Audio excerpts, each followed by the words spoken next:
Welcome back to A Call to the Wild, and we're going to take a little look at the wonderful world of willow. It's an absolutely versatile plant, and willow is extremely distinctive. Everybody knows willow when they see it, weeping willow and so many different types. But sure, the baskets that are made from willow for centuries, for many different jobs. But this is a little snippet we have taken from willow, and one of the things about willow is even the leaves.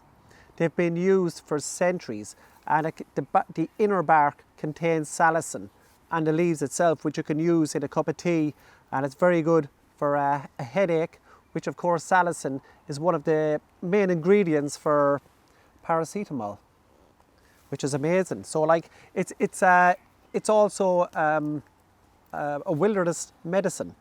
But we've cut this piece of willow, and what I'm going to do is we're going to turn this little piece into something very interesting, something very simple that even you at home can try, and they've been done for a very long time. So what we're going to do is we're just going to start to prepare it. And of course, if you're ever using a knife, be very careful. Always cut away from yourself. That's number one. But what we're going to do is we're just going to start. And I actually love doing this. And at this time of the year, the water, the sap is running up through the trees, and for willow especially, the bark is extremely easily peelable. But we're actually going to peel this in a few minutes, but we're going to continue with this. But what I want to do is just cut a little piece here, and they've made these for many years, but one of the things that you get in your survival pack is a whistle. Because a whistle, the sound of a whistle can travel a lot further than your scream if you're lost, or if you were looking for help. It's a lot easier, you don't burn as much energy. But now, since I have that little notch cut, what I'm going to do is I want to loosen the outside bark, and I'm just going to take this little stick and I'm going to roll it up and down, and and I can already see the sap coming out of it. But what you can also do as well, you can also tap it, and just loosen the outside of the bark itself. But what I want to do also is the length that will determine. Oh, Cora's chasing something. She's happy out. She'll sleep tonight, as they say.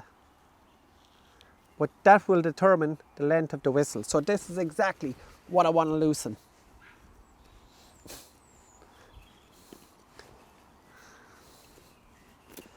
And nice and easy, because the bark is actually quite frail. And when it dries out after you have it done, it can be, we got that twist. Now it has broken a little, but as you see, it'll actually just pop off. And that's why it's wonderful. And what you need to do is, you need to cut out a slot for the wind chamber to make way for the actual sound cavity itself. And you're going to cut up towards where the nozzle will be. Nice and delicate, don't go crazy. And of course, the deeper you cut it, the more sound can travel. God, it's so slimy from the sap. Jordan, you can drink that. It would do you no harm at all. If anything, it's very medicinal. And I'm just going to nice and easy cut away, because I don't want to break the top of it.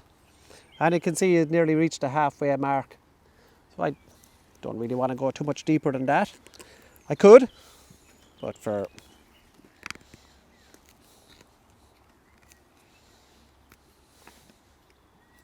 be very careful if you do have to cut back towards you, only cutting little snippets. Remember, a sharp knife is actually safer than a blunt knife, because you use less pressure when you're using a sharp knife. So you're less inclined to cause yourself an injury. So once you have that little bit done, and you see it, all you need to do now is, just on top, take out a section for the air to travel in. Nice and easy. You're in no hurry, ever. This is where you can learn to switch off and really enjoy this. Now unfortunately this bit is cracked, but I can put it back on. It's so delicate at this time of the year. And it goes on and you have this. We'll try it out. Now after we've little bit of adjusting.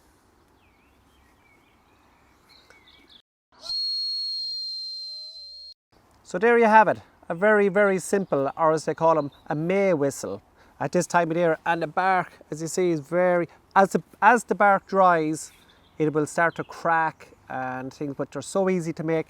You can make them, use them and discard them, or keep them as a lovely souvenir, which I like to do. Class.